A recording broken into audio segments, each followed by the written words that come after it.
17th chapter, the scandals of the Allegorists.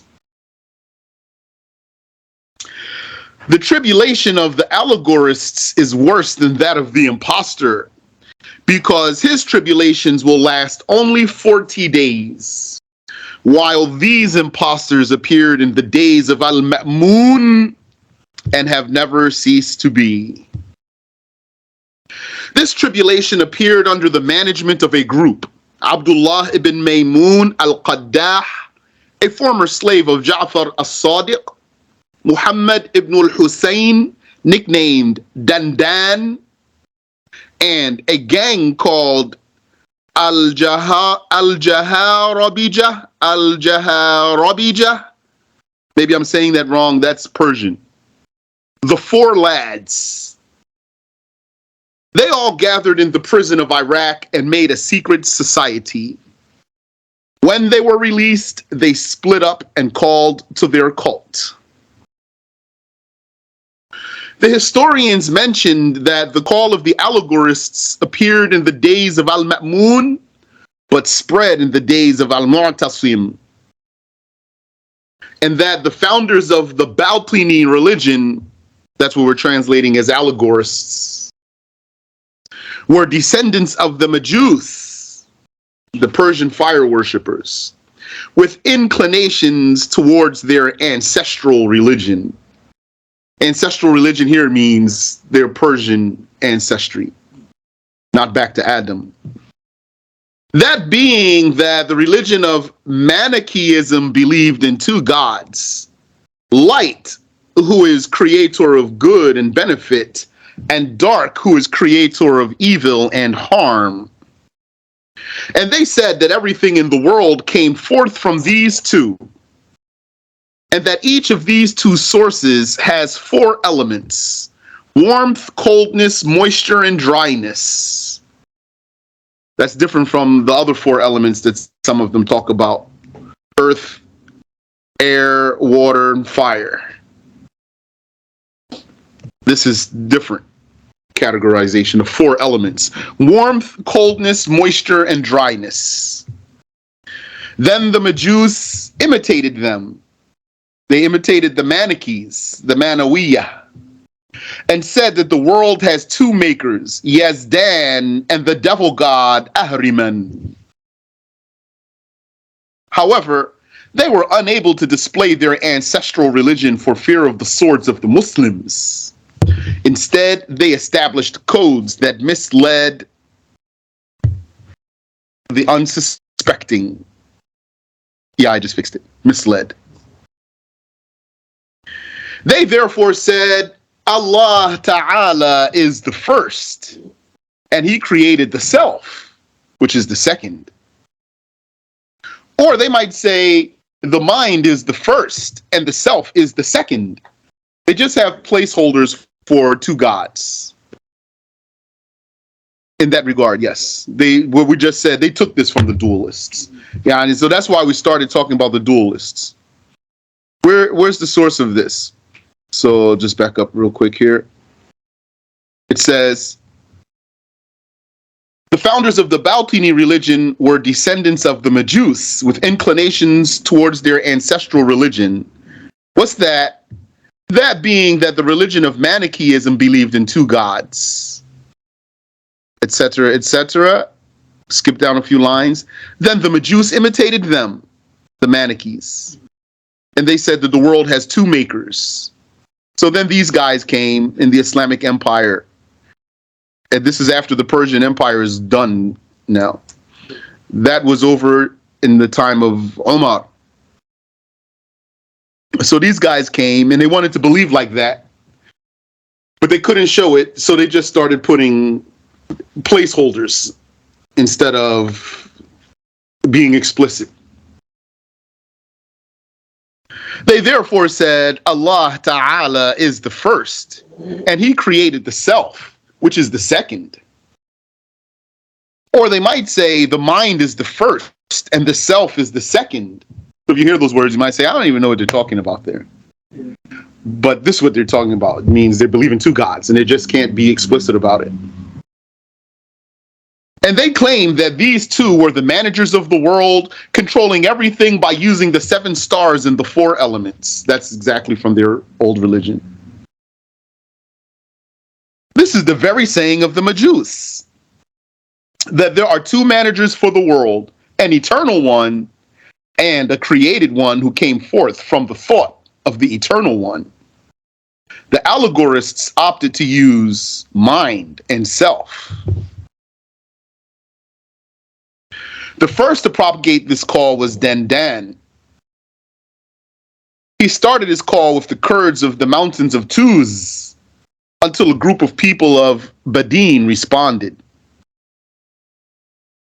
Then Maymun ibn Daysan went to North Africa and claimed to be a descendant of Aqil ibn Abi Talib. When a group of people followed him, he claimed to be from the children of Muhammad ibn Ismail ibn Ja'far as-Sadiq. Some people who did not know that this Muhammad ibn Ismail died without children, something all scholars of lineage agreed about, accepted this claim. So they were ignorant people. Bismillah. Amongst his followers was a man named Hamdan Qarmat, who called the Bahrainis. He gave da'wah to the people of Bahrain, the Bahrainis. Abu Sa'id al-Janabi, who overthrew Bahrain, was one of his followers, and a group followed him. What we're basically looking at with these people is like a pyramid scheme or something. Yeah, they spread out and they start establishing like satellite spots, and they start running from there, running their thing from wherever they are. Then Sa'id ibn al-Hussein ibn Abdullah ibn Maymun ibn Daysan al-Qaddah went to North Africa and took on the alias of Ubaydullah ibn al-Hussein ibn Muhammad ibn Ismail ibn Ja'far as-Sadiq. There, some people responded to his call.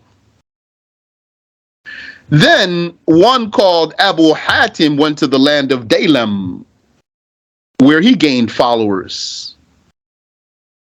Amongst the people of Khurasan, Al-Hussein ibn Ali al-Marwazi, who had control of Herat and Marurud, joined their call. When he was killed, Muhammad ibn Ahmad al-Nasafi, also known as al-Bazdawi, took his place beyond the river of Jayhun.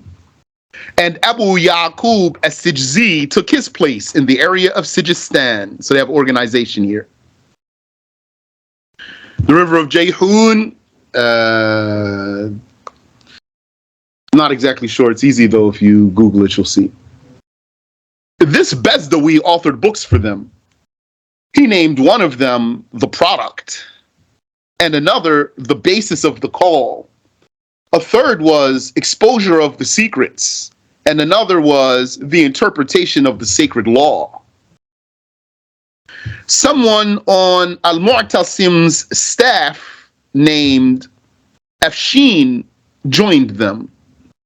Because of him, Babak al-Khurrami, who appeared in Azerbaijan and gained a large following, was enabled to defeat a number of Muslim armies within a span of 20 years, until Abu-Mudhaffar al-Ijli teamed up with the commanders, the generals of Abdullah ibn Tahir, and finally defeated Babak. They captured him, and he was killed upon a pole in Sarra Marra'a. That's the name of a town. So the way it's spelled there, maybe they'll say Samara or something. In the Arabic, you can see Wasuliba bi Sarra Marra'a. That's the name of a town. Some Batiniyyah were Barmakids in political power who strove to establish fire worship in the midst of the Muslims. One said to Caliph Harun al-Rashid, "You should burn incense in the Kaaba." as a contribution unlike any of those before you. When the Muslim scholars discovered this, they tipped off the Caliph and stopped him. Amongst them was Ubaydullah ibn al-Hussein al-Qayrawani. He wrote a message to Sulaiman ibn al-Hasan al-Qarmati. And his message was, I advise you to make the people skeptical about the Torah, the Bible, and the Quran, for that is your greatest assistance to say that the world is beginningless. And I advise you to know the tricks and schemes of the prophets and all of their contradictions, like how Jesus told the Jews that he will not abrogate any of their sacred law. Then he replaced Saturday with Sunday. And he changed the prayer direction of Moses. So when the Jews knew about that, they killed him. That's complete fabrication. As if he's giving them the lie. As if he's saying, here's a lie for you. Or maybe just giving them an example. And be not like the master of this degenerate nation. He means the Muslims. When he was asked about the soul, he did not know what to say. وَيَسْأَلُونَكَ عَنِ الرُّوحِ قُلِ الرُّوحُ مِنْ أَمْرِ رَبِّي وَمَا أُوتِيتُم مِّنَ الْعِلْمِ إِلَّا قَلِيلًا. O Muhammad, they ask you about the soul. Say, the soul is a matter of my Lord, and you have not been given of the knowledge but little. How could they accept such a thing from him? That one continues to say. And do not be like Moses, who claimed what he claimed without a shred of evidence but a rag and some amateur sleight of hand. Saying he's just doing some amateur magic tricks, Moses. The real master of his time was the one who gathered the people and called out, I am your Lord Most High. And also he said in his message, what is even more bewildering is that in their religion, someone would have a beautiful daughter and forbid her from himself, yet permit her for a stranger. Had he had a bit of sense, he would have known that he is more worthy of his own daughter than a stranger. But those Muslims are people fooled by a man about something that will never, ever happen. He frightened them about judgment day and hell and made them desirous of paradise and thereby enslaved them.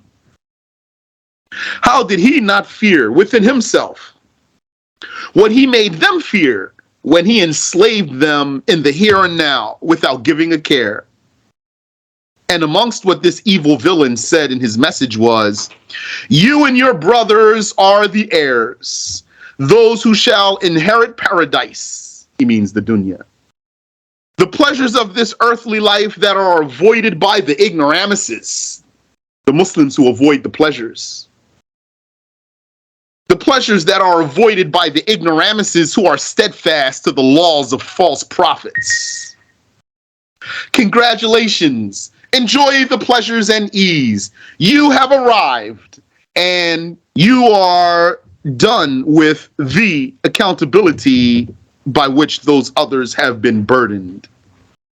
Know that their first tactic to fool a naive statesman or layman is to propagate vitriol against the scholars, means to say bad things about the scholars, to make the scholars look ugly in the face of the layman. They say to that naive one, your scholars do not know anything. If you want, you can test them and you will see. Ask them why it is obligatory to wash the face in wudu when the impurity came from another spot. What wisdom is that? And what kind of smart person thinks that makes sense? And why is it obligatory to wash all of the body for a single drop of semen, but loads of urine and feces only require washing a few organs? The other way around is more sensible. And ask them why sunset prayer is 3 bowings while dawn prayer is only 2, although both are at the extremity of the daytime.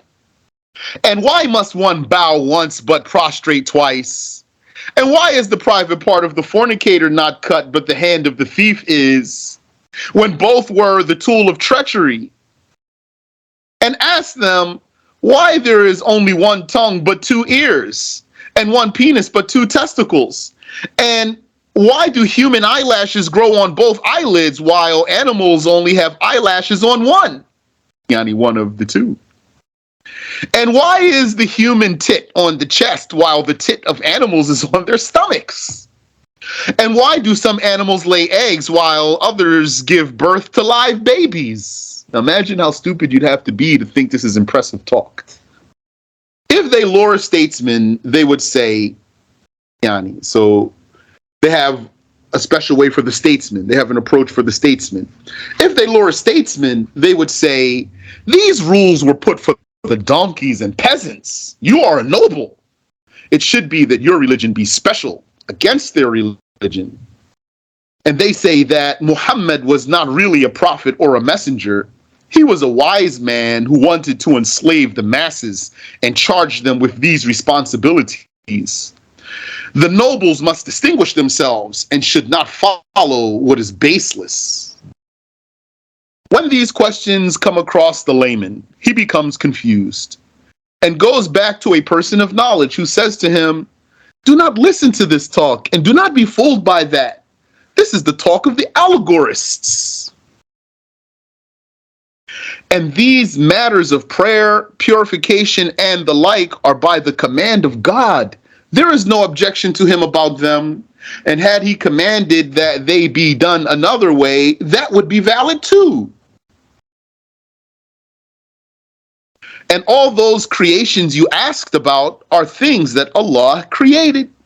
And he could have created them differently because of the generality of his power, yani the inclusiveness of his power, yani his power to create anything. Do you not see that Allah created some creatures with 2 feet and others with 4, and yet others without any? So they slither about on their bellies. And he created some that fly with wings and some that walk on land, such that if they fell in water, they drown. And he made some things amphibious. And he created heavy things that sink in water, like stone and metal, and other things that float, like wood. All of that is because Allah has power over everything possible, and he does whatever he wills and rules as he wills. لا يسأل عما يفعل وهم يسألون. He is not questioned about what he does. They are questioned.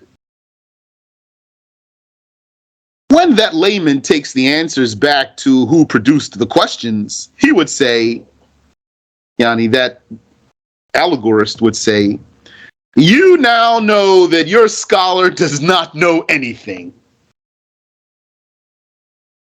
Yeah, so it means, doesn't matter what's the answer going to be.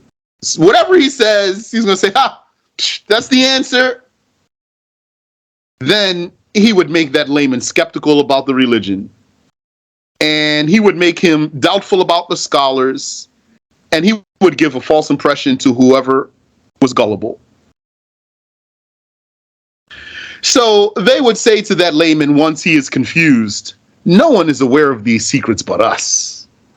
Then that layman says, tell me your secrets. They say, these are not secrets merely given without a pact, without a covenant. Only the special ones know it. So they make that layman swear by Allah and by the messenger and by emancipating slaves and by divorce and by dedicating money for the sake of God, though truly nothing of that means anything to them, because they do not believe in Allah and they do not believe in the messenger. Rather, they want to prey upon Muslims. It's like sport for them. You know what they remind me of? You know how some people, they like to, let's say there's kuffar men out there, they want to get Muslim women, for example. So it's like a game. If we can get one. It's like this is what they're doing. If they can find a Muslim, they're going to get him, and then they're going to prey upon him and take him out of his religion. So they say to him, we shall not expose our secrets to you until you offer a good offering. 119 bars of pure silver, That is what Allah meant when He said, وَأَقْرِضُ اللَّهَ قَرْضًا حَسَنًا. Give God a good loan. The word Hasan equals 119 according to the supreme alphabets. So, yani, according to Hisabul Jummal, so in Arabic you have letters, and each letter has a numerical value, right? So Alif is 1, and Ba is 2, and Jim is 3, and Dal is 4, and then you learn their numeric values. And then, since these letters have numeric values, the poets and others, sometimes they would put codes in their poetry. Like, they'll say something, and then whatever they said, if you add the numerical value of the letters together, you get a number. And that number means something, like a date, for example.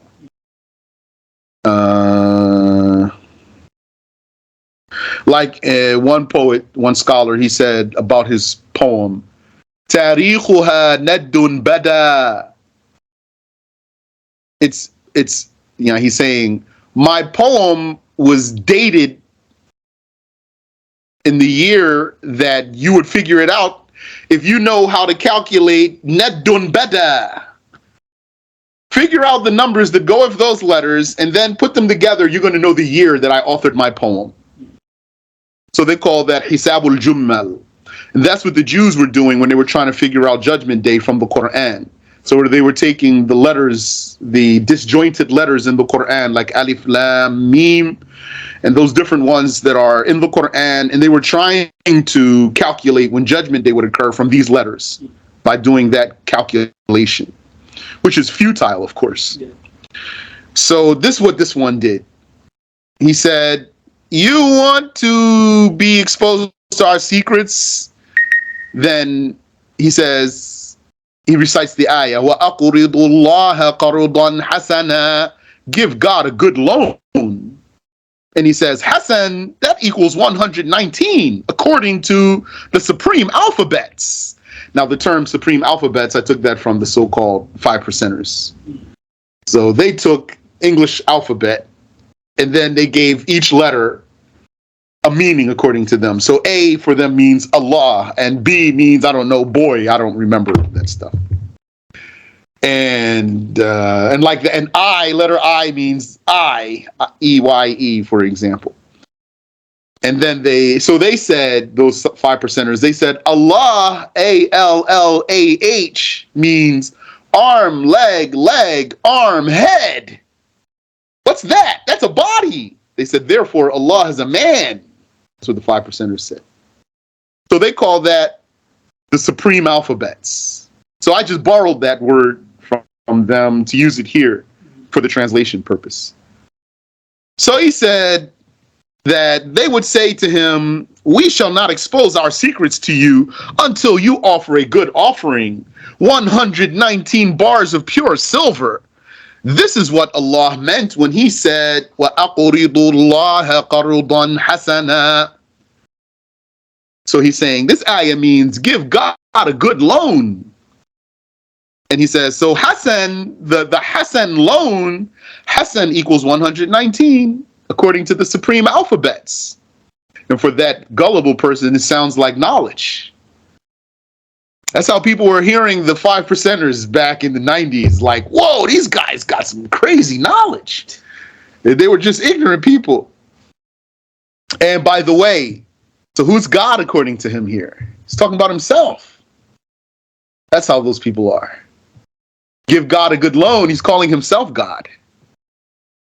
When the gullible one pays, he would make a pledge with them.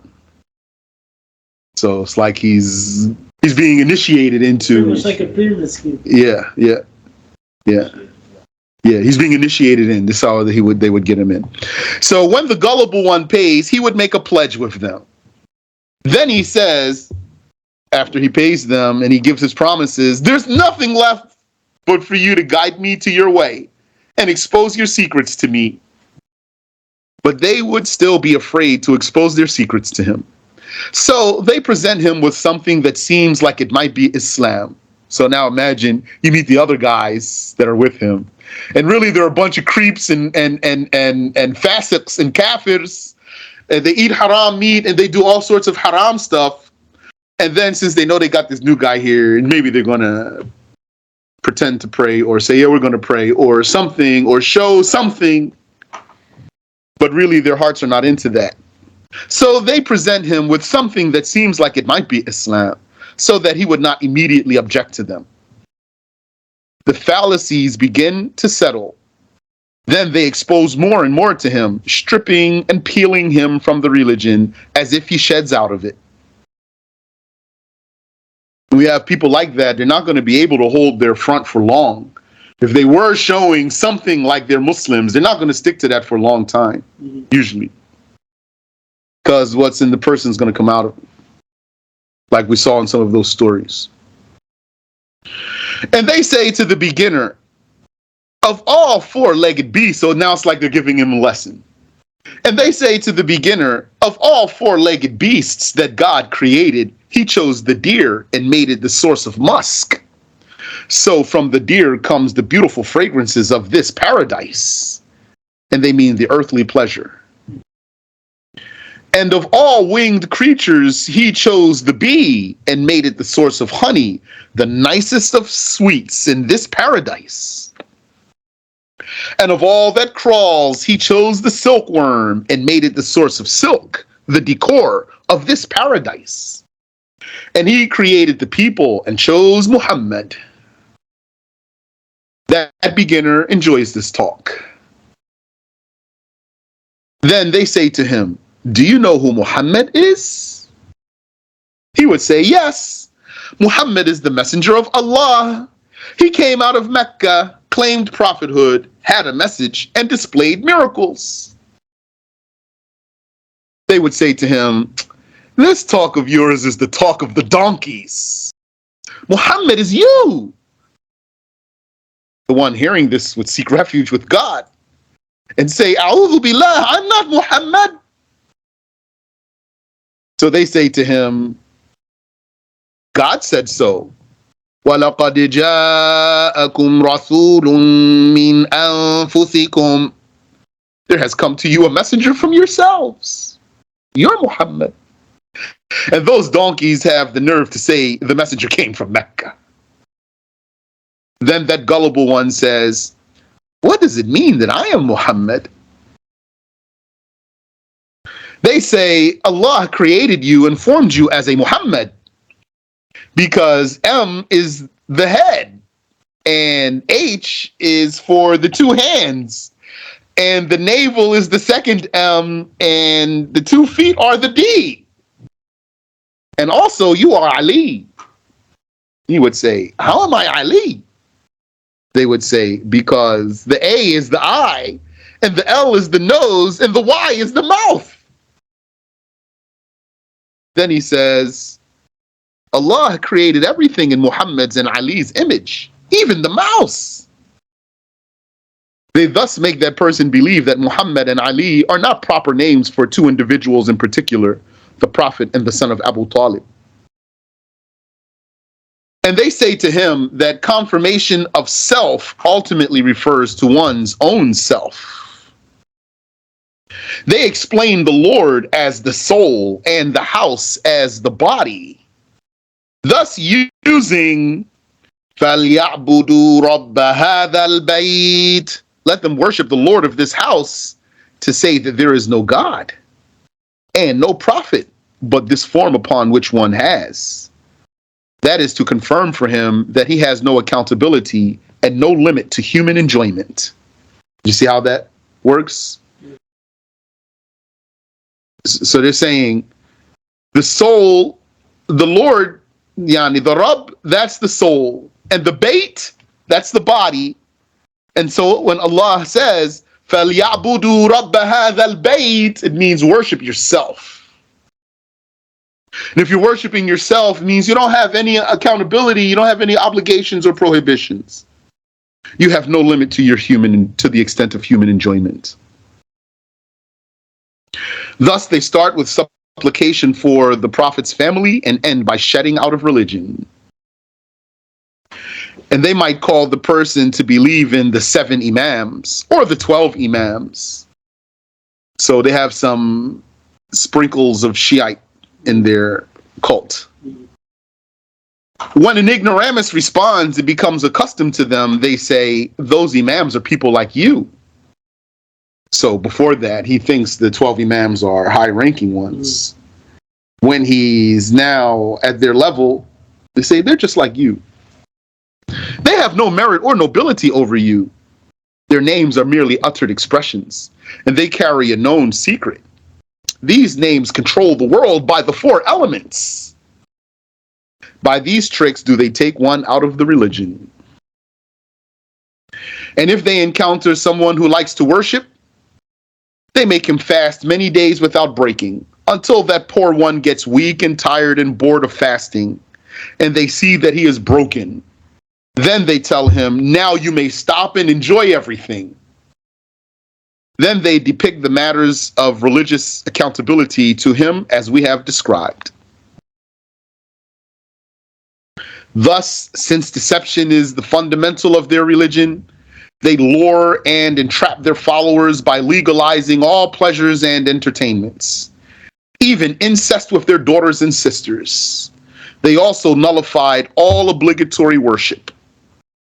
I knew a Mason, you know, those are our secret society. Yeah. He said to me, I'll try anything once. It was just me and him in the car. So I didn't say anything. I just kept looking out the window. Yeah, and then he said again, I'll try anything once. And I still didn't say anything. SubhanAllah. They said the secret meaning of these fundamental elements of the religion is pledging allegiance to their leaders. And the real meaning of the unlawful is supporting Abu Bakr and Umar. That's haram, according to them. And opposing the Batiniyyah way. That's what's haram, according to them. And that the angels are those who call to their cult. And the devils are those not upon their way. Those pesky Sunni scholars. They called anyone who agreed with their way the believers, and the opposition, they called them donkeys and exoterics. It's the opposite of allegorists. Exoterics meaning the people who take what appears from the outside. And they might teach the person reincarnation. And they seal the deal with negation of sacred law and prophethood. We ask Allah Tabaraka wa Ta'ala to spare the Muslims from the evil of these people and their likes. أولئك الذين طبع الله على قلوبهم وسمعهم وأبصارهم وأولئك هم الغافلون لا جرم أنهم في الآخرة هم الخاسرون. They are those whom Allah has sealed their hearts, their hearing, and their visions. And they are those who are oblivious. It is indubitable that in the afterlife they shall be the losers. 5% is derived from this? No, 5%ers came from so-called Nation of Islam. So, but it's the same type of thing. Yeah. They are allegorists, 5%ers and NOI. These are as if they're the original ones, these ones. And there's people like this in Christian religion. Like, there could be like a Christian cult leader, and he does like that, but from the Bible. He'll read stuff and flip it and turn it and reverse words and things like that. For example, I don't know what he might have been saying to them. I saw that from followers of Fid-Din. Fid-Din, he's the son of Elijah Poole. So you have the NOI, so-called Nation of Islam. They were believing that, and they still are, believing that a man named Elijah Poole who calls himself Elijah Muhammad, was the messenger of Allah to the black man. And that Allah came in the person of someone called Fard Muhammad. They would say Fard Muhammad. who looks like a white person from all the photos. His skin is fair. His hair is stringy and wavy, and you can see the sheen in his hair. So he looks like he's white. MashaAllah. Yeah. And so they say what they say. They say the white men are devils. And so that's similar to those allegorists saying that the donkeys are, the scholars and the layman Muslims, the donkeys and the devils, and that they are the angels. Then basically two groups broke away from NOI. But I don't know if you'll hear it like this. Like I'm saying it to you. I don't know if you'll hear it from somewhere. But what I'm saying to you is true. And really, what I'm saying to you, I heard it from someone who grew up in this community. So you have NOI. They split basically into two groups. Well, you still have NOI until today, but they're broke out of them two groups. One group, they tried to go more Sunni, but they didn't go completely Sunni. Who are those? Those are followers of the son of Elijah Poole, who's called Fid-Din. Sounds like people say Warf-Din or Warf-Din. I think they're not saying his name right. Or they just call him WD. WD Muhammad. That's what they call him. So these ones, what did they do? They wanted to be more Sunni. So they came out of NOI, but they got rid of a lot of the stuff that NOI had introduced, because NOI is like more Christian. They're like Christian, but they say they're Muslims. So what do they have, for example? They have ministers instead of imams, the NOI. They have ministers instead of imams. And they have in their, what they call temple or masjid, they have pews, those long chairs, or chairs. Not like, how when you go into any Muslim masjid or musalla, it's just an open space because Muslims are praying. And if you want to sit, you just sit down on the floor. And those ones were shaving their facial hair, for example, and wearing certain attire, suits and bow ties and stuff like that. So these WD people, or at least the original ones, they broke away from this deviant cult, and they wanted to take it back to be more like Sunni. So they started growing their beards out and emptying out the space of the masjid, so it looks like open masjid or musalla, more traditional, and like that. As for the other group that broke away from NOI, those are 5%ers. Those are the ones, they followed a guy named Clarence 13X. Clarence 13X, because the NOI were replacing their slave name, as they would call it, and they would put something else there to represent the unknown. So that was Malcolm X. So this guy was Clarence 13X. So he's the one who started 5%ers, and then as the story goes, this guy they put a hit out on him. What they say is, the NOI basically murked him. Sorry, this NOI, right? You said there's two groups that split up. Yes. One was WD, yes. One is Clarence X, but there's still this NOI. The NOI still exists. Those are now under the charge of Farrakhan. Okay, and this NOI put a hit out on Clarence 13X. That's what they say. That's what's believed. That was the NOI who they assassinated Clarence 13X for his defection from them.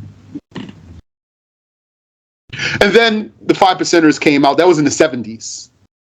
5%ers came out in the 70s, and then they didn't, as far as I know, they didn't make a lot of noise until the 90s.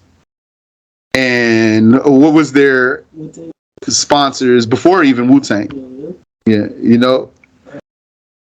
anybody? Let me see who's in the audience here. Mos Def? No, before that. Mos Def, he's new. He's like newer. He's later. No, nobody here in the audience would know that on the recording. Rakim. Rakim? Yeah. Oh, Eric B. and Rakim? Yeah. If you see pictures of Rakim, you'll see him wearing a big 7 with a star or something. That's all 5%er. If you listen to his lyrics, he calls himself the God.